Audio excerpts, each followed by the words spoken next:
ಇಡೀ ಹುಬ್ಬಳ್ಳಿಯನ್ನೇ ಬೆಚ್ಚಿ ಬೀಳಿಸಿದ್ದ ವಿದ್ಯಾರ್ಥಿನಿ ನೇಹಾ ಹತ್ಯೆ ಪ್ರಕರಣ ದಿನಕ್ಕೊಂದು ತಿರುವು ಪಡೆದುಕೊಳ್ಳುತ್ತಿದೆ.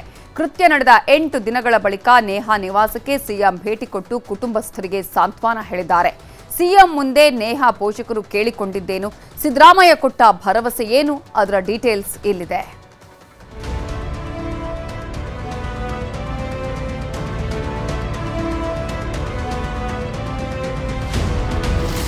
ಏಪ್ರಿಲ್ 18 ಹುಬ್ಬಳ್ಳಿಯ ಕಾಲೇಜು ಮೈದಾನದಲ್ಲೇ ಫಯಾಜ್ ಅನ್ನೋ ಕಿರಾತಕ ನೇಹಾ ಹಿರೇಮಠ್ ಅನ್ನೋ ಯುವತಿಯನ್ನ 13 ಸಲ ಚುಚ್ಚಿ ಕೊಲೆ ಮಾಡಿದ್ದ.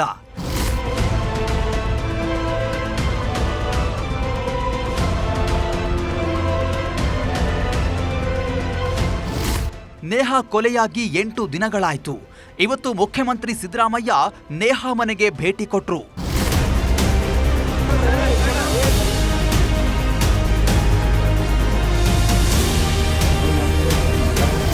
ನೇಹಾ ತಂದೆ ನಿರಂಜನ್ ಹಿರೇಮಠ್, ನೇಹಾ ತಾಯಿ, ನೇಹಾ ಸಹೋದರನಿಗೆ ಧೈರ್ಯ ಹೇಳಿದ ಸಿಎಂ ಅರ್ಧ ಗಂಟೆ ನೇಹಾ ಪೋಷಕರಿಂದ ಇಡೀ ಘಟನೆಯ ವಿವರ ಪಡ್ಕೊಂಡ್ರು.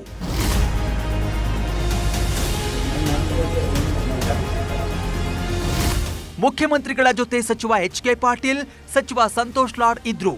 ಸ್ಥಳೀಯ ಮುಖಂಡರು, ಕುಟುಂಬಸ್ಥರ ಜೊತೆ ನೇಹಾ ಸಾವಿನ ವಿಷಯದಲ್ಲಿ ಬೇಸರ ಹೊರಹಾಕಿ ಆರೋಪಿಗೆ ಕಠಿಣ ಶಿಕ್ಷೆ ಕೊಡಿಸ್ತೀವಿ ಅಂದ್ರು. ಘಟನೆಯನ್ನ ಬಹಳ ತೀವ್ರವಾಗಿ ಖಂಡಿಸ್ತೀನಿ ಅಂತ ಹೇಳಿ ನಾನು ಈಗಾಗಲೇ ಹೇಳಿದ್ದೀನಿ. ಈಗಲೂ ಕೂಡ ಘಟನೆಯನ್ನ ತೀವ್ರವಾಗಿ ಖಂಡಿಸ್ತೇನೆ. ಅದಕ್ಕೆ ತ್ವರಿತವಾಗಿ ವಿಚಾರಣೆ ಆಗಬೇಕು ಅಂತ ಹೇಳಿ ನಾನು ಸಿಐಡಿಗೆ ವಹಿಸಿದ್ದೀನಿ ಈ ಕೇಸನ್ನು. ಜೊತೆಗೆ ವಿಶೇಷ ನ್ಯಾಯಾಲಯನೂ ಕೂಡ ಮಾಡ್ತೀವಿ. ವಿಶೇಷ ನ್ಯಾಯಾಲಯ ಮಾಡಿ ಇದನ್ನೇ ಪ್ರತ್ಯೇಕವಾಗಿ ಟ್ರಯಲ್ ಮಾಡಿ ಯಾರು ಆರೋಪಿ ಇದ್ದಾನೆ, ನೇಹಾ ಕೊಲೆ ಮಾಡಿರ್ತಕ್ಕಂಥ ಈಗ ಅವ್ರನ್ನ ಅರೆಸ್ಟ್ ಮಾಡಿದ್ದೀವಿ, ಸಿಐಡಿಗೂ ಕೊಟ್ಟಿದ್ದೀವಿ. ಅವ್ರನ್ನ ಆದಷ್ಟು ತೀವ್ರವಾಗಿ ತ್ವರಿತವಾಗಿ ಅವರಿಗೆ ಶಿಕ್ಷೆ ಕೊಡಿಸ್ತಕ್ಕಂಥ ಮ್ಯಾಕ್ಸಿಮಮ್ ಇಂಡಿಯನ್ ಪೀನಲ್ ಕೋಡ್ನಲ್ಲಿ ಏನು ಶಿಕ್ಷೆ ಇದೆ ಆ ಶಿಕ್ಷೆ ಕೊಡಿಸಲಿಕ್ಕೆ ಪ್ರಯತ್ನವನ್ನು ಮಾಡ್ತೀವಿ. ಇದಕ್ಕೂ ಮೊದಲು ನೇಹಾ ಕೊಲೆಯಲ್ಲಿ ಯಾರು ರಾಜಕೀಯ ಮಾಡಬಾರದು ಅಂದ್ರು. ಜೊತೆಗೆ ಪ್ರಕರಣವನ್ನ ಸಿಬಿಐಗೆ ಕೊಡಿ ಅಂತಿರೋ ಬಿಜೆಪಿಯವರ ಮೇಲೂ ಸಿಟ್ಟು ಹೊರ ಹಾಕಿದ್ರು. ಬಿಜೆಪಿಯವರು ರಾಜಕೀಯ ಮಾಡ್ತಾ ಇದ್ದಾರೆ, ನಾನೀಗ ರಾಜಕೀಯ ಮಾತಾಡೋದು, ಅವರು ರಾಜಕೀಯ ಮಾಡ್ತಾರೆ. ಯಾವ್ದಾದ್ರು ಒಂದು ಪ್ರಕರಣನ ಬಿಜೆಪಿಯವರು ಅವರ ಅಧಿಕಾರದಲ್ಲಿರುವಾಗ ಒಂದು ಪ್ರಕರಣ ಸಿಬಿಐ ಕೊಟ್ಟಿದ್ದಾರೆ. ಯಾವ್ದಾದ್ರು ಒಂದು ಪ್ರಕರಣ ತೋರಿಸಿ ನೋಡೋಣ. ನಾನು ಹಿಂದೆ ಚೀಫ್ ಮಿನಿಸ್ಟರ್ ಆಗಿರುವಾಗ ಅನೇಕ ಪ್ರಕರಣಗಳನ್ನು ಸಿಬಿಐ ಕೊಟ್ಟಿದ್ದೆ. ಅವರದೇ ಸರ್ಕಾರ ಇದ್ದಾಗಲೂ ಕೂಡ ಅವರು ಒಂದು ಪ್ರಕರಣ ಸಿಬಿಐ ಕೊಟ್ಟಿದ್ರು. ಮುಖ್ಯಮಂತ್ರಿಗಳ ಭೇಟಿ ಬಳಿಕ ನೇಹಾ ತಂದೆ ನ್ಯೂಸ್ 18 ಜೊತೆ ಮಾತನಾಡಿದ್ರು. ನನ್ನ ಕುಟುಂಬಕ್ಕೆ ಜೀವ ಬೆದರಿಕೆ ಇದೆ, ನಮ್ಮ ಮನೆಗೆ ಪೊಲೀಸ್ ಭದ್ರತೆ ಬೇಕು, ಆರೋಪಿಯನ್ನ ಮಂಪರು ಪರೀಕ್ಷೆಗೆ ಒಳಪಡಿಸಬೇಕು, ನನ್ನ ಮಗಳ ಕೊಲೆಯ ಹಿಂದೆ ಸಾಕಷ್ಟು ಪಿತೂರಿ ಇದೆ ಅಂತ ಅಳಲು ತೋಡಿಕೊಂಡ್ರು. ಈ ಒಂದು ಪ್ರಕರಣದಲ್ಲಿ ತಾವೇನು ಒಂದು ಕಾನೂನು ರಚನೆ ಮಾಡ್ರಿ ಬೇಕಂತ ಕೇಳಿನಿ, ಅದನ್ನು ಕೂಡ ಕೊಡಬೇಕು. ಈಗ ತೀವ್ರವಾಗಿ ಕೋರ್ಟ್ ಅನ್ನು ರಚನೆ ಮಾಡಿರಿ, ನಾನು ನಿಮ್ಗೆ ಅಭಿನಂದನೆ ಸಲ್ಲಿಸ್ತೀನಿ.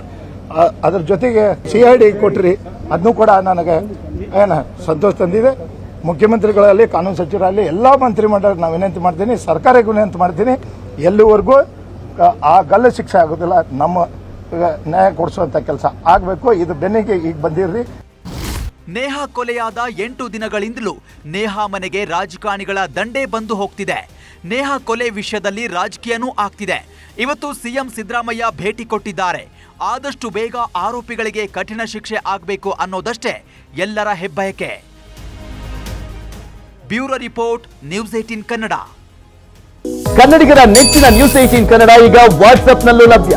ಕರ್ನಾಟಕ, ದೇಶ ವಿದೇಶಗಳ 360 ಡಿಗ್ರಿ ಸುದ್ದಿಯ ವಿವರಗಳನ್ನ ನಿಮ್ಮ ಕೈ ಬೆರಳುಗಳಲ್ಲೇ ಪಡಿಲಿಕ್ಕೆ ಈ QR ಕೋಡ್ ಅನ್ನ ಸ್ಕ್ಯಾನ್ ಮಾಡಿ, ನಮ್ಮ ಚಾನಲ್ ಫಾಲೋ ಮಾಡಿ, ನೋಟಿಫಿಕೇಶನ್ ಆನ್ ಮಾಡಿ.